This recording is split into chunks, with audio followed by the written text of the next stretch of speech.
Carrie, welcome to the Sipping Point. Thank you so much, Lori, for having me. And it's an honor to be here with you. Thank you for the opportunity.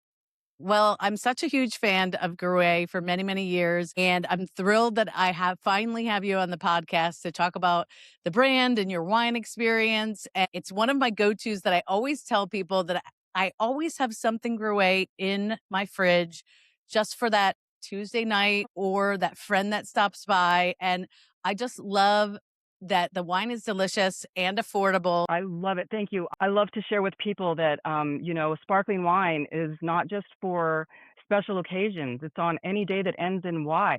So yes, we are, Thank we you. are, we are synced up. Agreed, agreed. Well, what's exciting is I learned a little bit about your background and your path to wine. And I love to hear whenever my guests are on here how you came to the wine industry. Yours background includes nuclear scientists. So you've got to tell me, how did this all come together that you're now the head winemaker at Gruet Winery? Take us on the journey. Oh my goodness. I would love to. I would love to. So my first career was in nuclear medicine. And so I specialized in oncology and cardiology, set up some nuclear medicine labs for radiology folks over in Seattle. So I was in Seattle for about 12 years. All of my training was here in New Mexico, Albuquerque, and went up there. And man, it was just fascinating, and being a part of all the different the cultures up there, and just it was a fabulous time. And then that's where I started learning about wine. I mean, in the beautiful state of Washington, why not? And Yes. and then you pair it with food. I mean, I just didn't know a whole lot. And everything had always just been boom. This is what the body does. This is what the radionuclides do, just very focused, very detailed. And then when I started learning about wine, I was like, well, this is very focused as well and extremely detailed. And I'm applying science in a different way. And I thought, oh. So I started hearing those whispers to move back home. And I lived with my folks for a year while I tried to figure out what the next steps were. And it was the most incredible year ever. And they had just retired, and they started a small vineyard and winery down south of Albuquerque. And we did everything from planting the grapevine to getting the website ready, making the wine from scratch, using little pipettes to test the pH and everything. And I caught the bug. There was such passion involved and so much heart labor and so much science. I thought, I want to do this. So of course my parents were like, you need to move on. We love you. We've taught you Move enough. out. Fly. So I was able to work for one of our larger wineries here in New Mexico for a while. Then I went up to Minnesota, learned more about different hybrids that they have up there, and we started making hard cider. So that's where I caught the bubble Hmm. bug. So I thought, wow, this hard cider, this is super cool. Like, wow, all these bubbles are just changing the aroma and the flavor profile of everything. So I was able to move back home, worked for a different winery when I got here, did everything from driving that tractor and that forklift to putting, running the bottling line. And it was fantastic. And then Gruet was looking for somebody to work as their quality assurance person. And I was like, well, that's great. I'm the oracle. I've always been the oracle wherever I go. And so I came on board and did that for a few years, moved into the laboratory, started running all the analysis. It was all just in my wheelhouse. And now I'm at Gruet Winery, and we're doing traditional method champenoise. I mean, it doesn't get any more detailed than that when you have to Yes. calculate how much yeast and liqueur you're adding to your mixtion tanks. So yeah, then I became the assistant, and then now here I am as the head winemaker, and I'm thrilled. I'm thrilled, and I'm honored, and I'm just super excited, and Well, everything. congratulations. Thank you. Yeah, Yeah. yeah. Well, that is a great story. And it does go to show you that sometimes you just start at the bottom and you work your way all the way up to the top, and you had those transferable science skills and the passion for it, and it all came together. So that should be inspiring, I think, for a lot of people that are listening, no matter what industry they're in, if you will. And I know when I first found out about Gruet, you grew up in New Mexico, but when I first found out about the winery and started tasting the wines, I wanted to share them with everyone. And people would say, New Mexico, what are you talking about? They just couldn't believe that wine was made in New Mexico. So tell me a little bit about the Gruet story and the vineyards that you have there in New Mexico. Absolutely, yes, and good point. We are known for green chili and red chili, and it's Christmas every day. But then when you hear that we're making traditional method champenoise at Gruet Winery in Albuquerque, New Mexico, it's like, really? And I'm like, yes, we're doing it here. So the Gruet family actually started a champagne house in Baton, France back in 1952. And Gilbert, the son, he was like, hey, I want to expand and I want to expand in the United States. So he came out here back in 1981 and explored different states. And then by 1984, he had settled on some land 70 miles south of here, and brought the whole family and planted Pinot Noir and Chardonnay. Then in about 1989, they were ready to release their first vintage, Brut and Blanc de Noir. Then by 1999, they had already bottled a million Wow. bottles. And then at that same time, though, Gilbert had passed away. But hey, what a Yeah. great year and time. He'd already filled up a million bottles with his elixir. So couldn't be, that was amazing. And then after 1999, in 2011, they made it, the BDN made it to the top 100 wine spectator list. So what a definite honor there. And then Wow. they thought, we want to start growing grapes again. So they formed a partnership back in 2014 with the Santa Ana Pueblo, that's just about an hour from Albuquerque, north of here. We're one of the first and very few wineries in North America that have a contract with one of the pueblos here. And so that's the Santa Ana Pueblo. We call the vineyard the Tamaya Vineyard. And the Gruets wanted to grow the holy trinity of grapes, right? The Chardonnay, the Pinot Noir, and the Pinot Meunier. And there's about 30 acres out there. So we've been cultivating that vineyard since 2014. Wow. And we have a great time working with them all. And then in 2016, we were able to expand our tasting room from Albuquerque to Santa Fe. And we're in the beautiful historical St. Francis Hotel. So it's, Mm, and this year we're celebrating 37 years of being in the business. So we take, I take the legacy that the Gruets have started very seriously, a lot of heart, a lot of science, and making sure that we continue everything. We continue to strive with everything that they've started. And we consider ourselves the chosen family. And we take I that love very that. seriously. The chosen family of bubbly. Well, Yes, I happen yes, to have the Gruet Brut, which is the original, as you mentioned, wine that was released here. And I'm going to go ahead and give it a taste so we can talk about it a little bit.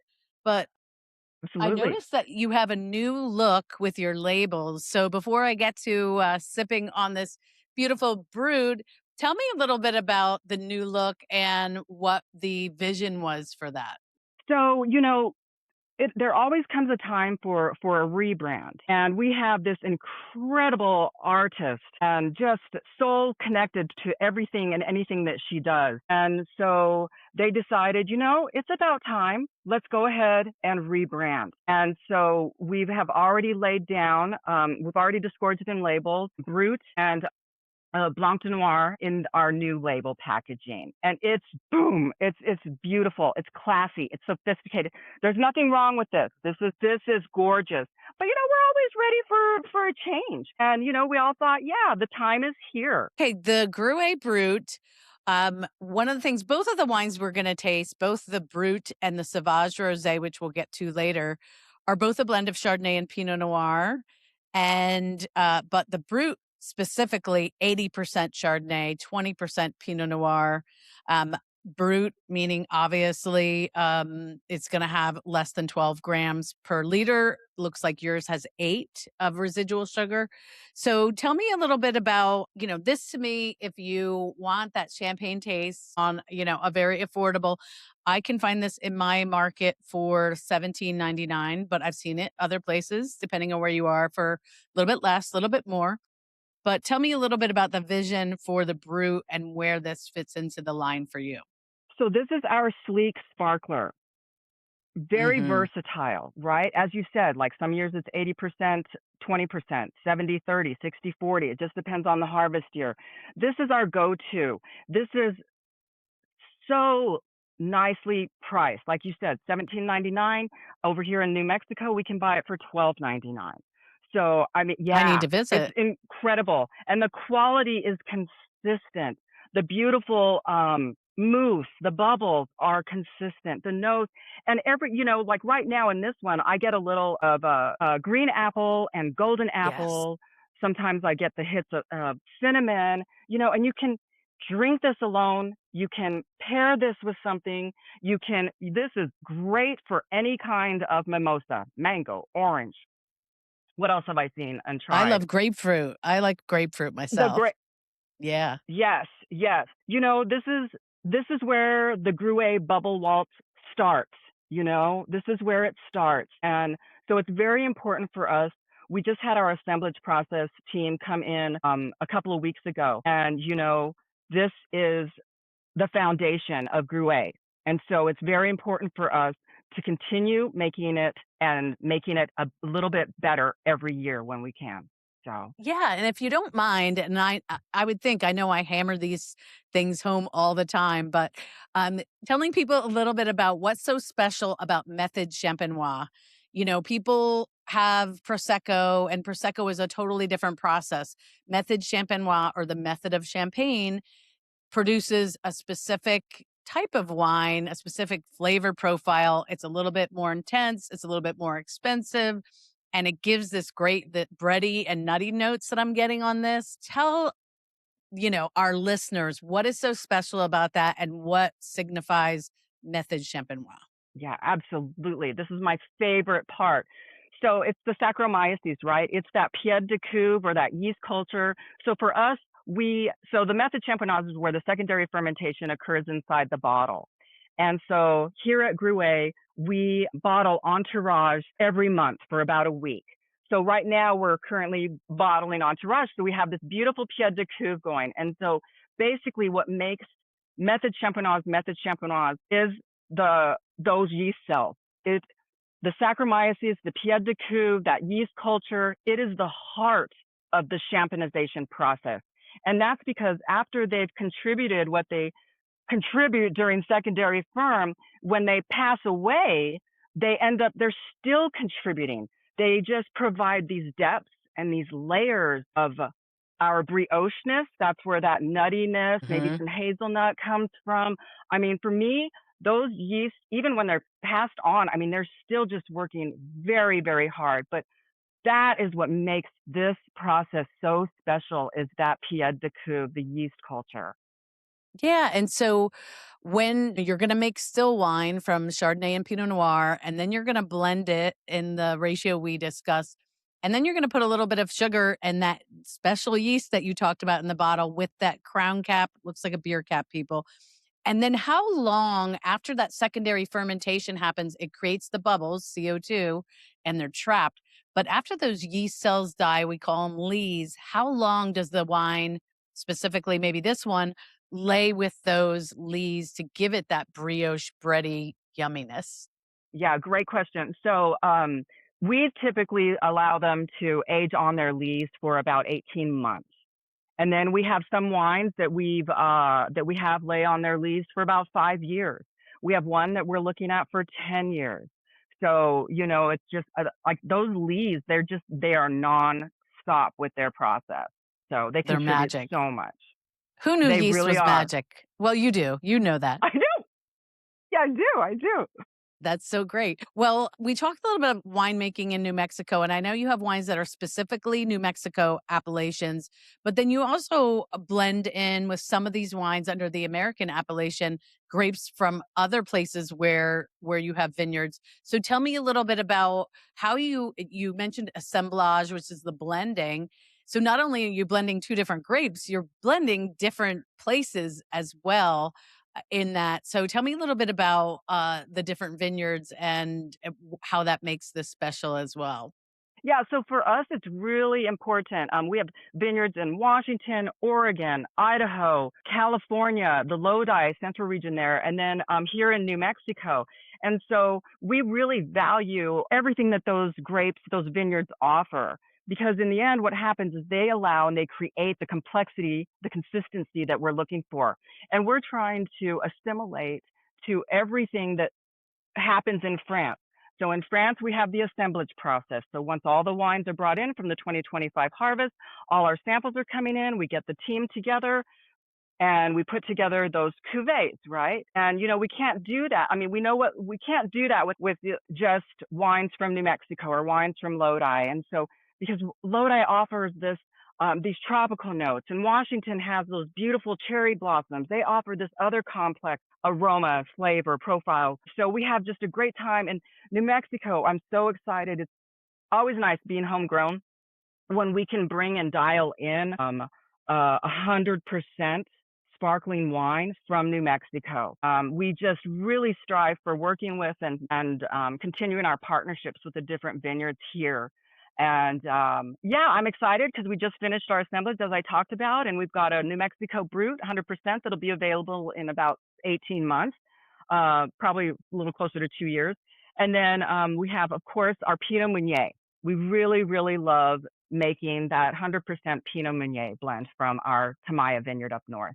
So That's exciting. Now, one of the other wines we're going to taste and talk about here is going to give us the ability to talk about dosage and that step in the winemaking process. I have the Sauvage Rosé Brut, or actually, mm, I want to ask you where it falls, actually, but it's the Sauvage Rosé, and it is zero sugar in the dosage, as I understand. Of course, it's a rosé, and so the blend though is still 60% Chardonnay, 40% Pinot Noir, and I think people are always kind of shocked that there's a white grape and it's a pink wine. So tell us a little bit about that. It's a beautiful salmon color here, and of course those fine bubbles that really show you that method champenoise is working. So tell us a little bit about how do you achieve this beautiful salmon color when most of the wine is Chardonnay? of course, of course. So when it all comes down to harvesting the fruit and the pressing process, so we basically make sure that, and especially with method champenoise, we want to avoid a lot of things that come from the skins of the grape, right? Especially the color, the tannins, that kind of astringency profile. So when we have a press, it's our French limousine, as I like to refer to it, and it's a tilted plate frame press, and so it's gently squeezing the juice out of the grapes, and then we are immediately taking those skins off. There's no fermentation with the skins to alleviate the color profile. Otherwise, we'd end up with a pretty super dark, dark pink wine in this Right. case. And what's fun about sauvage, in French, it means wild thought. And so, yeah, when we talk about dosage, which happens at disgorging and labeling, where we add a little bit of that sugar wine combo into the wine to make up for the little bit that we lost when we were disgorging and releasing those dead leaves that we talked about, we make these special dosages. And so our Brut, the 8 grams per liter. However, when we thought about making the Sauvage Rosé, we were like, yeah, wild thought here. How about no dosage? So we've had to be sure to make a blend with that in mind, that this is not going to have any sugar in it later on. And so it Mm, really brings out the fruit, the wild strawberry, the raspberry, the tangerine, that beautiful juicy tangerine. yeah. So it's what's awesome is at that dosage, the liqueur de dosage, you can add just about anything you want. I mean, we're going to be making a lavender dosage here in a couple of weeks. Honey Wow. lavender dosage. Yes, yes, with That our friends sounds at Los Poblanos. amazing. We're super excited using our Blanc de Noir blend. So we had to make sure that we had the right base wine that would work with that. And we Mm. decided on the Blanc de Noir. And so, you can, there's so many things that you can do, and you really, really, you make that blend keeping everything in mind, what it's going to taste like after it's aged on the lees, what it's going to taste like after we add the dosage. Is it going to be 8? Is it going to be 10? Are we making a sweet Jolie? Okay, then we're going to go up above 30 grams per liter. So they just love, there are so many, Tools in your it's not, toolbox. absolutely. Yes. Absolutely. Thank you. So I saw that this one is 3.2 grams per liter on your tech sheet on the wine. So following the French dosage levels, this isn't officially a brut nature because it's just slightly over 3. So I guess it would Right. officially be in your extra brut category, Yes. but I don't think you put that on Yes. the bottle, correct? We don't. No, no, we're focused on Sauvage, wild thought. Folks enjoy this, and No added maybe we sugar. should think about that too, though. No added Yeah, sugar. no Yeah, added yeah. sugar. And a lot of people are really interested in that now and looking to know that there's no added sugar in their wines, which typically with dry table wines, that's not a case, but sometimes it is. And it's hard for the consumer to know. So I appreciate in this case, we know with the Sauvage, both in the base and the rosé, that there is no added sugar at the dosage, which is awesome. And just to backtrack, That's correct. so the color is coming from that just very gentle pressing and that ability to be with the skins, not from any other process. Very, Okay. very short amount of time. Yes, yes. Yeah. Thank you. Thank you. It's a very beautiful rosé. I love that. And it does kind of Thank you, put Lori. together two of one of the, I think, hottest categories in wine, which are rosé and sparkling wine. Those have been, and now whites, they're saying, kind of outperforming a lot of other areas of wine, specifically red, if you will, and maybe desserts or fortified wines. And so, what are your thoughts around, I know wine drinking in general supposedly is down, not here in my house, but supposedly is down around the world. But sparkling wine seems very strong right now. What are your thoughts on that as far as just demand and what we're seeing in the market? You know what I would love to see more of? Full on sparkling wine dinners.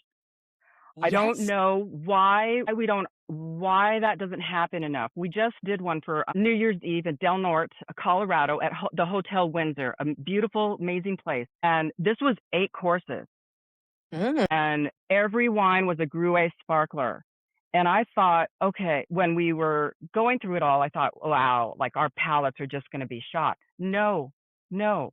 The way the pairings went it was incredible. And we had a sweet Jolie in the middle. There were no rules. And I think that, I would love for folks to understand, like when it comes to sparkling wine, yeah, there are no rules. Now there's rules for me, but I'll worry about those rules when I'm doing my Right. calculations. You all just worry about popping that cork and enjoying that sparkling wine.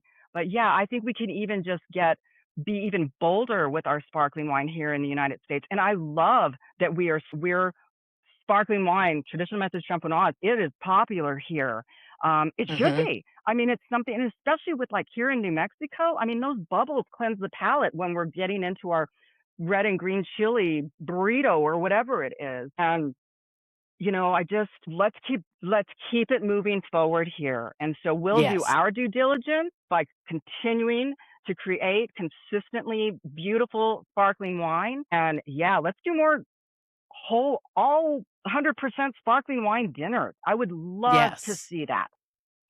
I had the pleasure of going. I don't know if you're familiar with Schramsberg sparkling wines out of California. And I had the pleasure, they do something, I don't know if they still do it, but at the time called Camp Schramsberg. And you would get to go, you learn the full process of making method champenoise sparkling wines. And we even did some harvesting of grapes. And we went through and picked our own Mm. dosage and did the bottling and the whole nine. But we did a group project and broke out into groups, and we had to pair sparkling wine with a meal all throughout. And I think that really did changed my mind, like you're saying, and that, you can start with a Blanc de Blanc with your very sort of delicate appetizers. You can move into the Brut. If you want to bring in some pork or, some other meats, go to a rosé. And then, of course, you have your sort of sweeter styles, which you can do with dessert. So you really can do it all throughout a dinner. But I also love that we're seeing people put it with more humble things, like it's great with popcorn or fried chicken. So it doesn't have to be fancy food. And I agree with you. Let's just keep making it, part of an everyday situation. Yeah, I mean, your palate, you know your own palate. You know Hmm. the value of your wallet. So, yeah, whatever. I mean, I think that's what I love about sparkling wine too. Acidity and, you know, salty fried food, they are just magnets for each other. And I love that. That is in my Me household. too. So, I'm a salty, savory over a sweet person. So for sure, that's in my wheelhouse. So tell me, if you are not sipping your own Gruet wines, what do you like to enjoy on a night where you're just relaxing with a glass of wine? What other wines do you find fascinating? that's such a great question. So right now we're sipping on Cabernet Sauvignon. We're just going and trying different ones, and we like something that's really bold. And then we also have been enjoying red wines from Burgundy, Pinot Noir, right? Lovely. My palate does not discriminate, as I mentioned. So I just, you know, we're making oh my gosh, there's a beautiful aromatic out there right now. Can't think of the name of it right. Oh my goodness. But yeah, I mean, I will go white wine, red wine. Um, it doesn't depend on what I'm eating because I kind of go the opposite. It's like, here, I'm going to do this. We're going to have red wine. Now we'll go and figure out what's in the refrigerator. So Eh, the wine and the sparkling wine takes precedence in our household, and then we decide what we're going to eat from there. But yeah, Exactly. it's usually a beautiful Cabernet Sauvignon. Wonderful. And I know that it's so great to see a female heading up the winemaking at Gruet. And I know you have a consulting winemaker, Sarah Cabot, that you work with as well. And so great to see so many women now in these top winemaking spots. If you had to give any advice, if there's, a woman out there thinking about getting into the wine business or maybe another nuclear scientist, who knows, what kind of advice would you give them about getting started and the opportunities that you see today and going forward? I would say, keep pushing, keep pushing, because for me, that's what took place. And Mm. maybe you are climbing the ladder and you kind of go down a couple of steps. Don't give up and keep asking questions. And if no matter, like maybe you're asking the same question a couple of times because you're trying to understand, because all of our brains, we all work differently. Do not be embarrassed if you're asking the same question more than once because you want to understand what is happening. Ask the questions. And if it's more than once, even better. Find a really good mentor, find someone that's just patient and passionate, and go for it. Go for it. Oh, I love that advice. And I agree. I feel like when I first started learning about wine over 25 years ago, I kind of likened it to a sponge. And like sometimes you get full and you can't take in anymore because it's the whole world of grapes and wine and processes. And so you got to take in what you can and then go back to it and you've gotten here. Now you can take in some more. And so I love that advice to keep asking. And I think there is a sort of an intimidation factor. Even just wine lovers and consumers are afraid to ask. And I'm always like, ask me anything, no matter how silly you might think it is. I'm sure I've asked it before because we don't grow up having this knowledge in our head. It's definitely, No. something for me that I learned as an adult. So great advice. So amazing to spend this time with you, Carrie. And thank you for sharing these two amazing bubblies with me. I really enjoyed it. And thank you for coming on the sipping point. Cheers, Lori. Thank you so much for all that you do. Cheers. Cheers.